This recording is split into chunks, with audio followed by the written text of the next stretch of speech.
কৃষক একজন ছাগলের রাখালকে আরব দেশে জিজ্ঞেস করা হয়েছিল, আল্লাহ যে আছে এর কোন প্রমাণ তুমি কি দিতে পারবা?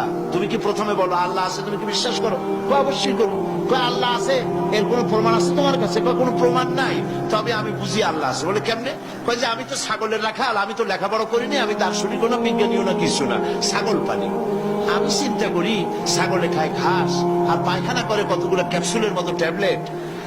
আল্লাহ যদি না থাকবে এগুলো হয় কেমনে? ওর মাথা যেমন ও বুঝছেও তেমন। কথা বুঝতে পেরেছে? ছাগলের রাখাল ছাগলের পায়খানা দেখা ওর মনেও চিন্তা আসে, নিশ্চয়ই কেউ পরিকল্পনা করে এরকম করে। কিন্তু ইউনিভার্সিটিতে কিছু সংখ্যক শিক্ষক আছেন জনগণের 12 কোটি মুসলমানের পয়সা দিয়া বেতন খায় আর বলে আল্লাহ নাই। একজন তো এই কথা কয়ে মরেই গেছে। মরার সময় বেচারা বুঝতে পারছে যে কবরে গেলে দশাটা কি হবে, সেই জন্য কবরে যাব না। বলে দিল আমার দাফন করবে না, কাফন দিবা না, জানাজা দিবা না, এমনি নিয়া ফেলাইতো।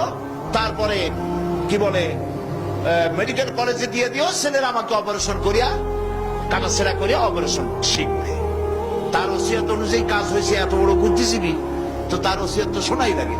ওর কাফনও হয় নাই, দাফনও হয় নাই, গোসলও হয় নাই, কপালে নাই, কি হবে? তারপরে থুইছে বার্ডেনের মধ্যে। কিছুদিন পর তাকে পাঠানো হয়েছে মেডিকেল কলেজে। মেডিকেল কলেজের ছাত্ররা যখন শুনলো যে ওই লোকটার লাশ আসতেছে, ওরা দাঁড়ায় বলছে আল্লাহর রাস্তায় মাফ চাই, এই হুজুর এখানে আনবেন না। উনি বেঁচে থাকতে আল্লাহর অস্বীকার করছে।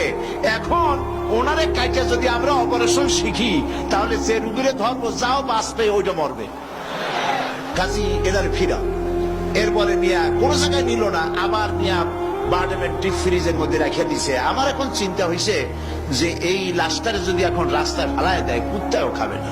কারণ আমার দেশের কুত্তা, আমার দেশের কুকুরেরা এতটা অভদ্র না যে কুকুরে এত পুরানা বাসি লাশ খাওয়ার মতো আমাদের কুকুর এত বেয়াদব হয় নাই, এতটা অসভ্য হয়ে পারে না। কাজী আল্লাহর সাথে যারা নাফরমানি করে, আল্লাহ এরকম দেখান।